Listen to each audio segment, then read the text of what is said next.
इयत्ता 10वी विज्ञान आणि तंत्रज्ञान भाग 2 प्रकरण 4 पर्यावरणीय व्यवस्थापन या पाठातील पहिला भाग आपण पाहिलेला आहे। आता आपण या पाठातील दुसऱ्या भागाची सुरुवात करूया। मुलांनो, आता आपण पर्यावरण संवर्धनाची गरज हा भाग आपण पाहणार आहोत। पर्यावरण संवर्धनाची गरज यामध्ये एक पहिला प्रश्न आहे, प्रदूषण नियंत्रण महत्त्वाचे आहे असे का म्हणतात?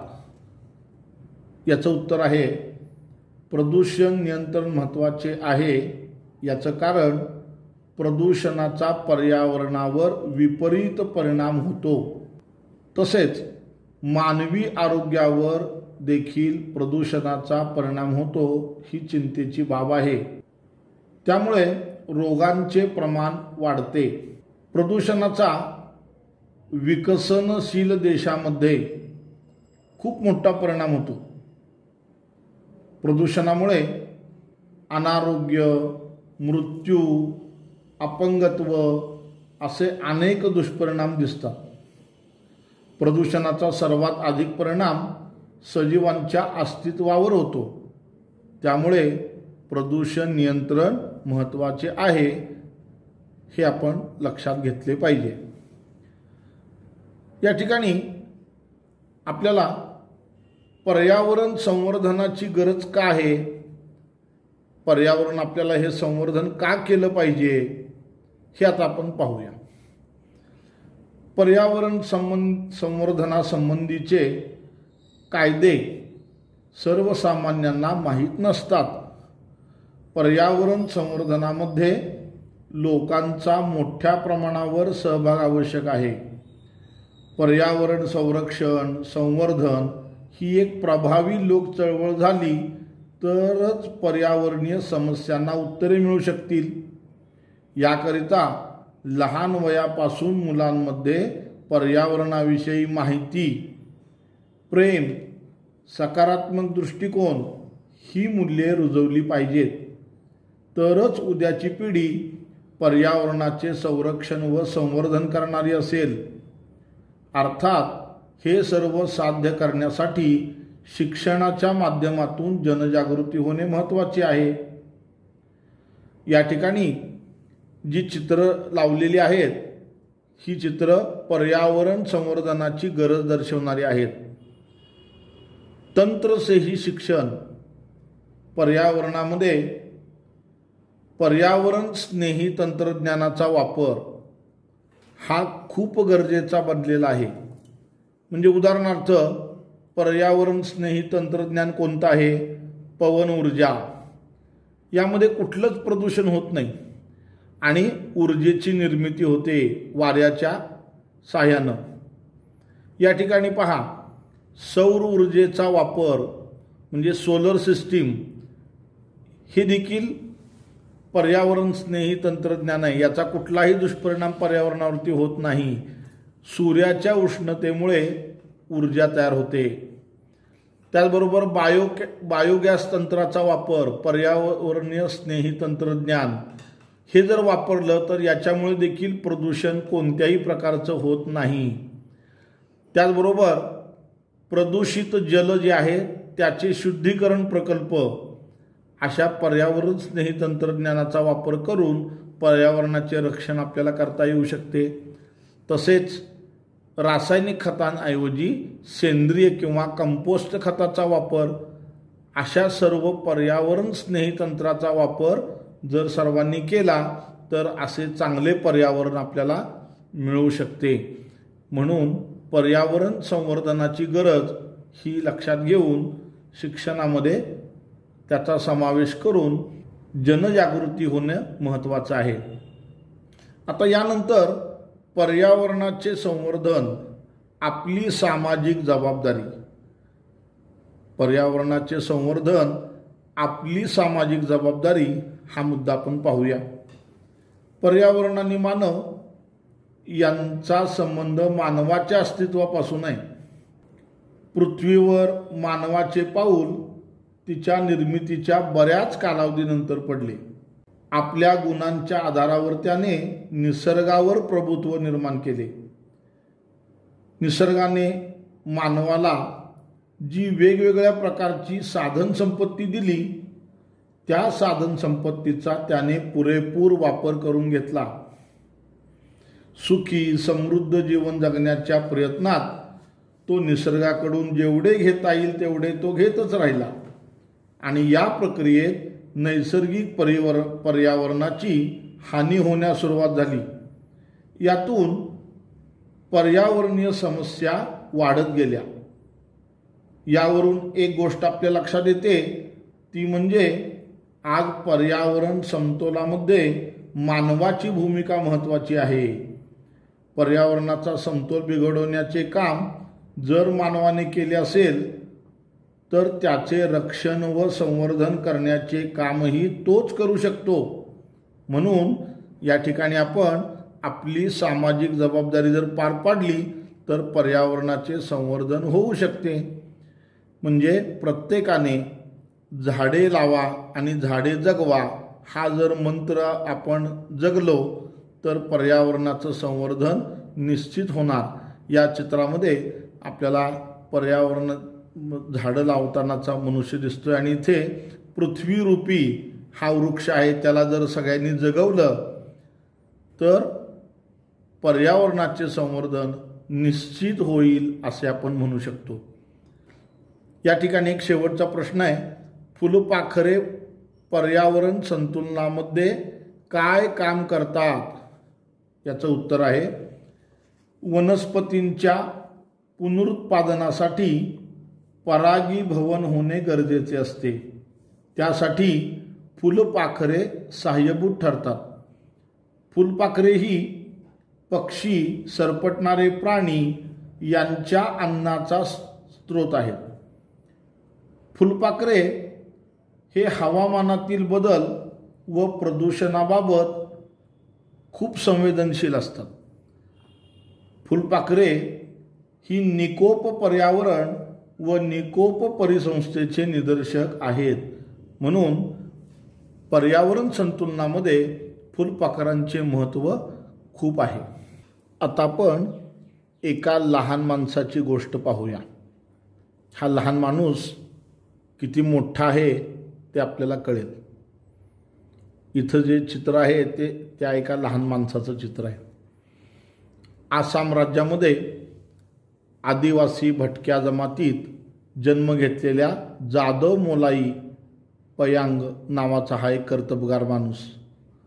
1963ला जन्मलेला मोलाई जाधव वयाच्या 16व्या वर्षापासूनच जंगल कामगार म्हणून काम करीत होता. गावाजवळून वाहणाऱ्या ब्रह्मपुत्रा नदीला महापूर आल्याने तेथील असंख्य साप मृत्युमुखी पडले. त्यावर उपाययोजना म्हणून त्यांनी प्रथम बांबूची केवळ 20 रोपटी लावली. सन 1979मध्ये सामाजिक वनीकरण विभागाने त्या भागातील 200 हेक्टरवर वनीकरणाचा प्रकल्प सुरू केला होता. त्याची देखभाल करण्याचे काम मोलाई हे सुद्धा इतर जंगल कामगारांसोबत करत होते. ही योजना थांबवल्यानंतर सुद्धा मोलाईचे कार्य अविरत सुरू राहिले. झाडे लावणे व त्याची देखभाल करणे हे काम निरंतर चालू ठेवण्याचा परिणाम म्हणजे ज्या परिसरात एकही वृक्ष नव्हता त्या ठिकाणी या माणसाने सुमारे 1360 एकरचे जंगल तयार केले. आज आसाममध्ये जोरहाट येथील कोकिलामुख येथे हे जंगल मोलाईंच्या 30 वर्षाच्या अथक प्रयत्नातून निर्माण झाले आहे. या अतुलनीय कामगिरीबद्दल त्यांना भारत सरकारकडून पद्मश्री या प्रतिष्ठेच्या किताबाने सन्मानित करण्यात आले आहे. आज या जंगलाला मोलाई जंगल म्हणून ओळखले जाते. अनेक माणसे मिळून अख्खे जंगल नष्ट करतात, पण एका माणसाने मात्र मनात आणले तर त्याला अख्खे जंगल निर्माण करता येते. असा हा एक लहान माणूस, पण त्याचं किती मोठं काम. हे आपण या ठिकाणी पाहिलं. आता आपण पर्यावरण संवर्धन आणि जैवविविधता यामधला भाग बघूया. पर्यावरण संवर्धन आणि जैवविविधता ही पर्यावरणीय प्रदूषणाचा सर्वात घातक परिणाम हा सजीवावर होत असतो हे आपण पाहिले. तुमच्या परिसरात काही उदाहरणे तुम्ही पाहिली आहेत का? आपली सजीव सृष्टी विविधतेने नटलेली होती. त्यात अनेक प्रकारच्या वनस्पती प्राणी अस्तित्वात होते. पण आज आपण पाहतो की मागील पिढ्याकडून ऐकलेले असे काही प्राणी वनस्पती आपल्याला आज पाहायला मिळत नाहीत. याला जबाबदार कोण? निसर्गामध्ये आढळणाऱ्या एकाच जातीच्या सजीवामधील आनुवंशिक फरक, सजीवांच्या जातीचे अनेक प्रकार आणि विविध प्रकारच्या परिसंस्था या सर्वांमुळे त्या भागातील निसर्गाला जी जीवसृष्टीची समृद्धी लाभते त्याला जैवविविधता म्हणतात. तर ही जैवविविधता जी असते ती अशा प्रकारे आपण या ठिकाणी बघू शकतो की जैवविविधता या चित्रामध्ये दाखवलेली आहे. यामध्ये पहिला जो जैवविविधतेतला प्रकार आहे तो म्हणजे आनुवंशिक विविधता. म्हणजे एकाच प्रकारच्या जातीमध्ये खूप प्रकार पडलेले असतात. एकाच अनुवंशाच्या जातीमध्ये खूप प्रकार असतात, त्याला आनुवंशिक विविधता म्हणतात. त्यामध्ये एकाच जातीतील सजीवामध्ये आढळणारी विविधता म्हणजे आनुवंशिक विविधता होय. प्रत्येक मनुष्य दुसऱ्यापेक्षा थोडासा वेगळा असतो. पुनरुत्पादन प्रक्रियेत सहभागी होणाऱ्या सजीवामधील हे आनुवंशिक वैविध्य कमी झाले तर हळूहळू ती जातच नष्ट होण्याचा धोका निर्माण होतो. आता उदाहरणार्थ आनुवंशिक विविधतेमध्ये मानव हा जर बघितला तर मानव ही एक जात आहे, परंतु प्रत्येक एक मनुष्य हा दुसऱ्या मनुष्यापेक्षा वेगळा दिसतो. याला म्हणायचं आनुवंशिक विविधता. यामध्ये आपण युरोपीय लोक, आफ्रिकन लोक असं देखील त्यामध्ये आपण फरक करू शकतो. दुसरा मुद्दा आहे प्रजातींची विविधता. निसर्गामध्ये सजीवांच्या असंख्य प्रजाती आढळून येतात. यालाच प्रजातींची विविधता म्हणतात. अनेक प्रकारच्या प्रजाती आहेत. प्रजाती विविधतेमध्ये वनस्पती, प्राणी, सूक्ष्मजीव अशा अनेक विविध प्रकारांचा समावेश होतो. तर ही प्रजातींची विविधता आपण निसर्गामध्ये अतिशय रम्य, अतिशय निसर्ग सुंदर, अद्भुत अशा प्रकारची ही प्रजातींची विविधता निसर्गामध्ये आहे. आता आपण तिसरा या जैवविविधतेचा जो भाग आहे तो म्हणजे परिसंस्थेची विविधता.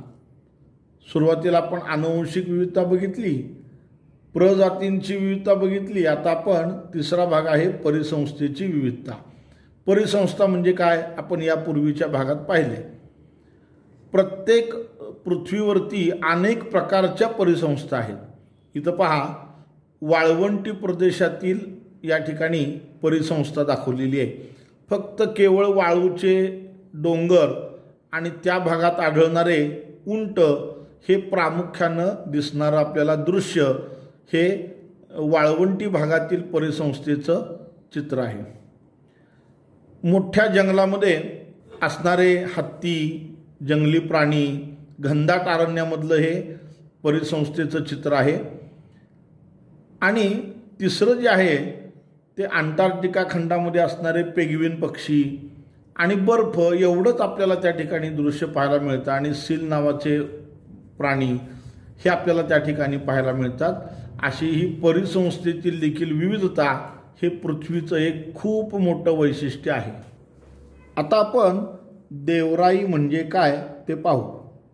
इथं आकृतीत दाखवल्याप्रमाणे डोंगर आणि त्या डोंगरांच्या परिसरामध्ये असलेलं घनदाट जंगल असं या ठिकाणी चित्र आहे. यालाच देवराई असं म्हणतात. म्हणजे बघा हे कसलं जंगल असतं. देवाच्या नावाने राखलेले व पवित्र समजले जाणारे वन म्हणजे देवराई. हे परंपरेने चालत आलेले जंगल सरकारच्या वन खात्याने सांभाळलेले नसून समाजाने सांभाळलेले अभयारण्य असते. देवाच्या नावाने राखून ठेवलेले असल्याने या वनाला एक प्रकारचे संरक्षण कवच असते. भारताच्या केवळ पश्चिम घाटातच नव्हे तर संपूर्ण भारतात दाट जंगलांचे हे असे पुंजके देवराई या नावाने आढळतात. भारतात अशा 1,13,000 भारतात असे एकूण 13,000पेक्षा जास्त अधिक देवराया नोंदवलेल्या आहेत. महाराष्ट्रात अशा देवराई कोठे आहे अशा ठिकाणची यादी करा व तेथे शिक्षकांसोबत भेट द्या. या ठिकाणी आता एक तक्ता दिसतोय. हा जो तक्ता आहे विचार करा व सांगा, हा यावर्षी स्वयं अध्ययनासाठी हा तक्ता दिलेला आहे. पर्यावरण संवर्धन करण्यासाठी विविध पातळ्यावर प्रयत्न केले जातात. या पातळ्यासुद्धा प्रयत्न करण्याची विशिष्ट भूमिका ठरते. खाली काही भूमिका मांडल्या आहेत. तुम्हाला त्यापैकी कोणती भूमिका पार पाडायला आवडेल आणि का? पर्यावरणातील माझी भूमिका. पर्यावरण टिकवणे, उपलब्ध साधन संपत्ती टिकून ठेवणे अशी माझी भूमिका असू शकते. माझी भूमिका असू शकते पर्यावरणाचे जतन. त्यामध्ये जे उरले आहे त्याचे जतन करणे, हानी झालेल्या गोष्टींची पुन्हा हानी होऊ नये म्हणून उपाययोजना राबवणे, अज्ञात क्षेत्रे टिकवून ठेवणे. पर्यावरणात माझी भूमिका आहे प्रतिबंध, संभाव्य धोके रोखणे, नवीन कृती कार्यक्रम आखणे, पर्यावरणाला हानी पोचवणारे घटक याला प्रतिबंध करणे ही माझी भूमिका असू शकते.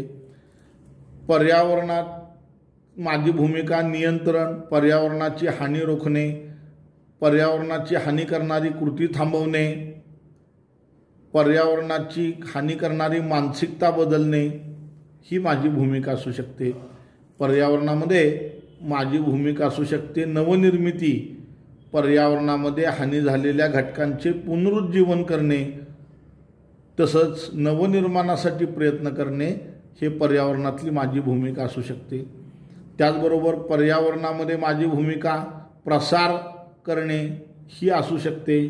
त्यामध्ये पर्यावरणाचं शिक्षण, पर्यावरणासंबंधी मार्गदर्शन, पर्यावरणासंबंधी जागृती, त्याचं अनुकरण, संघटन आणि प्रत्यक्ष सहभाग अशा अनेक बाबींच्या माध्यमातून पर्यावरणामध्ये मी माझी भूमिका काय करणार हे मी ठरवू शकतो. आणि असं प्रत्येकानं आपली एक भूमिका जर पार पाडली तर पर्यावरणाचं रक्षण निश्चित होईल. आता आपण चिन्ह संकेत पाहू. खाली काही चिन्ह संकेत दिले आहेत. पर्यावरण संवर्धन संदर्भात त्या चिन्हांचा अर्थ शोधा, इतरांना सांगा व अशा इतर चिन्हांची यादी करा. पहिलं चिन्ह आहे बघा या ठिकाणी. हे चिन्ह काय आहे दर्शवतं तर तुमच्याकडील कचरा टाकण्यासाठी कचरा कुंडीचा वापर करा. कचरा कुंडीचा वापर करणारं हे संकेत चिन्ह आहे. दुसरं बघा इथं पिन आहे. पिनला एक पान जोडलेलं आहे. याचा अर्थ काय? ऊर्जेचं संवर्धन करा, निसर्गातील ऊर्जेचं संवर्धन करा, निसर्गातील ऊर्जा वापरा. इथं पहा या ठिकाणी सायकलचं चित्र आहे. सायकल, इंधन वाचवा हा या संकेताचा अर्थ आहे. सायकलचं चिन्ह, इंधन वाचवा. इथं पहा पाणी वाचवा, सेव्ह वॉटर, पाणी वाचवा. त्यानंतर पहा पुनर्चक्रीकरण करा. कुठलंही प्लास्टिक असेल किंवा काच असेल त्याचं पुनर्चक्रीकरण, कागदाचं असेल पुनर्चक्रीकरण करा. इथं पहा पाणी वाचवा, सेव्ह वॉटर. हे पहा सौर ऊर्जा नूतनीकरणक्षम बनवा, म्हणजे नूतनीकरणक्षम ऊर्जा जी आहे ती आहे सौर ऊर्जा. आणि प्लास्टिक पिशवीला नाही म्हणा. अशा प्रकारचे हे चिन्ह संकेत या ठिकाणी आपण पाहिले. आता आपण जैवविविधतेची संवेदनक्षम क्षेत्रे, हॉटस्पॉट्स ऑफ बायोडायव्हर्सिटी हा मुद्दा पाहणार आहोत. आपल्याला इथं जे पहिलं जे चित्र दिसतंय या पहिल्या चित्रामध्ये इथं जे रंगीत काही भाग दिसत आहेत, इथं वेगळ्या रंगाचे म्हणजे साधारण करड्या रंगाचे, हे हॉटस्पॉट आहेत. पिवळा आणि करड्या रंगाचे जे आहेत ते हॉटस्पॉट आहेत. कशाचे? डायव्हर्सिटीचे, म्हणजे संवेदनक्षम क्षेत्रे आहेत. म्हणजे याचा अर्थ काय? तर त्या ठिकाणची जैवविविधता धोक्यात आली आहे. भारतामध्ये पण पहा, या ठिकाणी नकाशामध्ये ही जैवविविधता जी आहे, बायोडायव्हर्सिटी, याची संवेदनक्षम क्षेत्रे आहेत. म्हणजे त्या ठिकाणी असणारी जैवविविधता ही धोक्यात आलेली आहे. आता आपण या संदर्भामध्ये थोडंसं आणखीन माहिती घेऊया. जगातील जैवविविधतेच्या संवेदनक्षम अशा 34 स्थळांची नोंद केली गेली आहे. जगामध्ये 34 स्थळं आहेत. भारतामध्ये कमी आहेत बरं का. या क्षेत्रांनी एकेकाळी पृथ्वीचा 15.7% एवढा भाग व्यापलेला होता. आज सुमारे 86% संवेदनक्षम क्षेत्रे आधीच नष्ट झालेली आहेत. सध्या फक्त 2.3% पृथ्वीच्या भूपृष्ठभागावर संवेदनक्षम क्षेत्रांचे अखंड अवशेष शिल्लक आहेत पृथ्वीवरती. यामध्ये 1,50,000 वनस्पतींच्या प्रजाती समाविष्ट आहेत, म्हणजे धोक्यात आहेत, ज्या एकूण जागतिक स्तरापैकी 50% आहेत. किती बघा चिंतेची बाब ही. भारताचा विचार करता, आपण भारताचा जर विचार केला तर 135 प्राणी प्रजातीपैकी सुमारे 85 प्रजाती ईशान्य प्रदेशातील जंगलात आढळून येतात. इथे हे ईशान्य प्रदेश 7 राज्य आहेत या ठिकाणी. पश्चिम घाटात 1500हून अधिक प्रदेशनिष्ठ वनस्पतींच्या प्रजाती आढळून येतात. हा पश्चिम घाट म्हणजे गुजरातच्या इथून खालीपासून ते महाराष्ट्र, हा कर्नाटक आणि हा केरळ, खाली केरळपर्यंत. तर हा पश्चिम घाट आहे, म्हणजे पश्चिम समुद्र किनारा आहे. इथे 1,500 प्रजाती आहेत की ज्या प्रदेशनिष्ठ आहेत, त्या धोक्यात आलेल्या आहेत. जगातील एकूण वनस्पती प्रजातीपैकी सुमारे 50,000 वनस्पती प्रजाती प्रदेशनिष्ठ आहेत, म्हणजे त्या ठराविक भागातच उगवतात. इथली एखादी वनस्पती इकडे हिमालयात उगवत नाही. या पश्चिम घाटातील वनस्पती फक्त पश्चिम घाटातच, महाराष्ट्रातली महाराष्ट्रात, केरळमधली केरळमध्येच उगवते. हे प्रदेशनिष्ठ वनस्पतींचं वैशिष्ट्य असतं. तर ही विविधता जी आहे, जगातील ही जैवविविधतेची संवेदन क्षेत्रे कुठं कुठं आहेत हे तुम्ही माहिती काढा. आणि ही धोक्यात आलेली आहे एवढं मात्र खरं.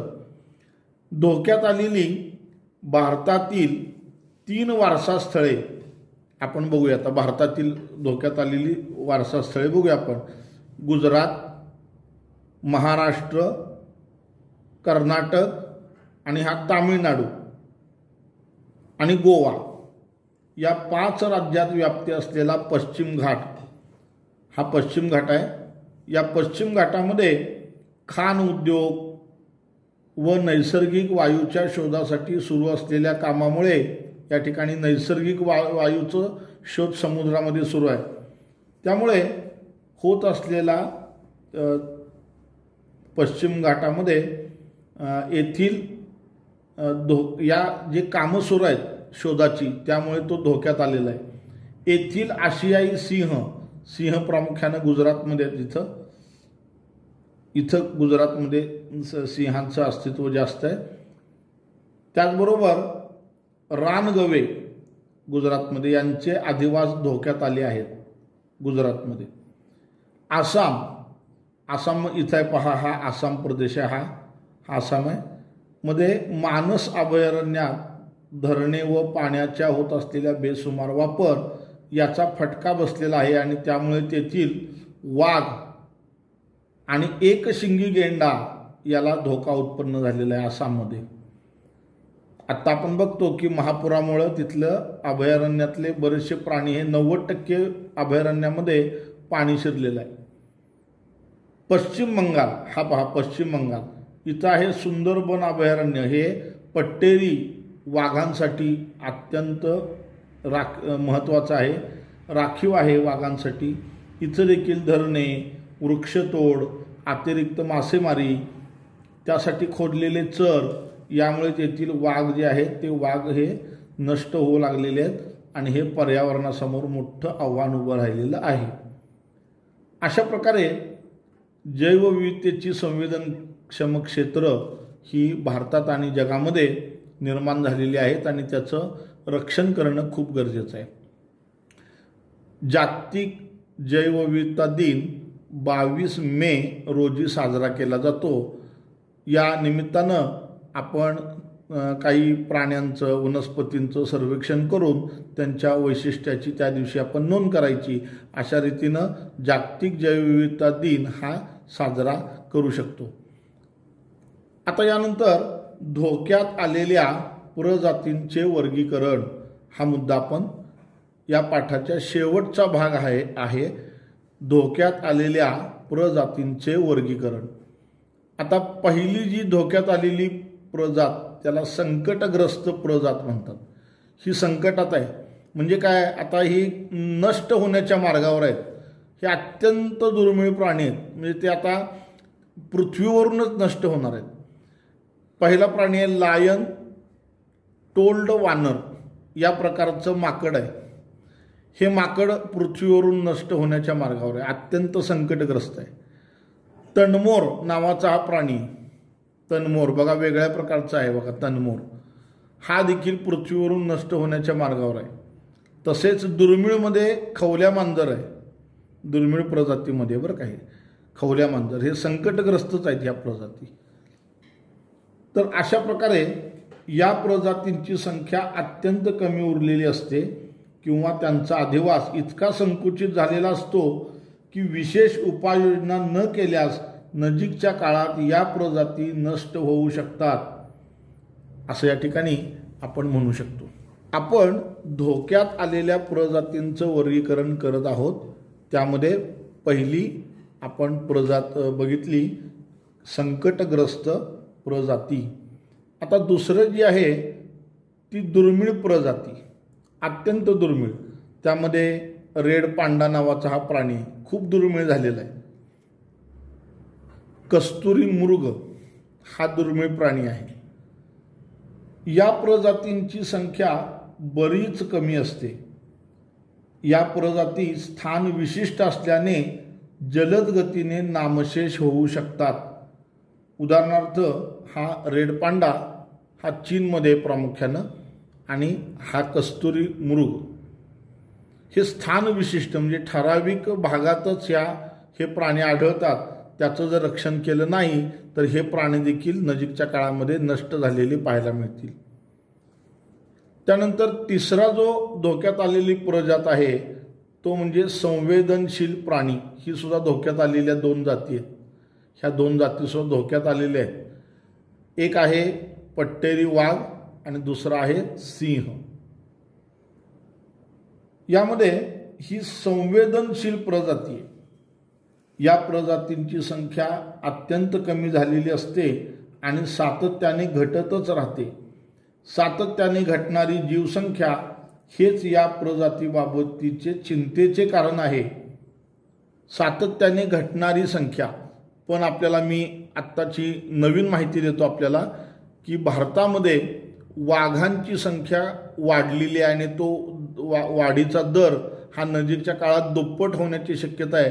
कारण एकूण पृथ्वीवरती जेवढे वाघ आहेत त्यापैकी 70% वाघ फक्त भारतात आहेत. त्यामुळं वाघ आणि सिंह हे 2 प्राणी जंगलामध्ये असणं हे पर्यावरण चांगलं असण्याचं लक्षण मानलं जातं. आणि ज्या ठिकाणी वाघ आणि सिंहांचं अस्तित्व आहे तेथील पर्यावरणाचं संवर्धन हे व्यवस्थित झालेलं आहे असं मानण्यात येतं. शेवटचा जो धोक्यात आलेल्या प्रजातीचं नाव आहे त्याचं नाव आहे अनिश्चित प्रजाती.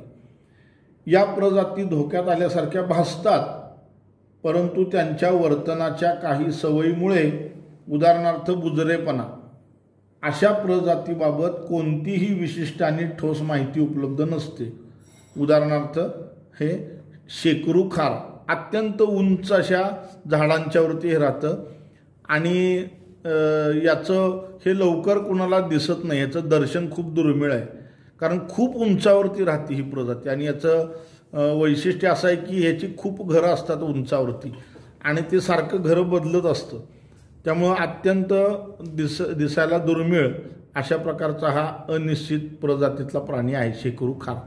या पाठामध्ये दुसऱ्या भागामध्ये आपण पर्यावरण संवर्धन आणि जैवविविधता, त्यामध्ये विविध प्रजातींची विविधता, देवराई म्हणजे काय, चिन्ह संकेत, जैवविविधतेची संवेदनक्षम क्षेत्रे, धोक्यात आलेल्या प्रजातींचे वर्गीकरण इत्यादी भाग आपण पाहिला आणि हा पाठ या ठिकाणी संपला.